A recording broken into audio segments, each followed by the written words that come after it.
Hello guys, welcome back to my YouTube channel, Tech It Simple. In today's video, I'm going to show you guys how to log into your Discover Card account. It's pretty simple, so let's begin. First, open your web browser. You can use any browser. I'm using Google. Search for Discover Card Login. After you search, you can see the first option, Credit Card Login.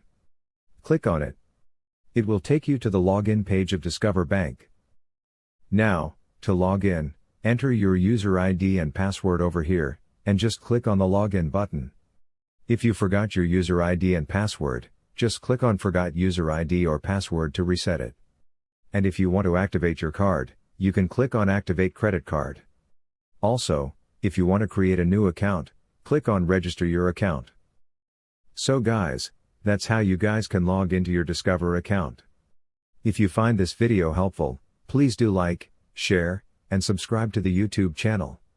See you guys in the next video.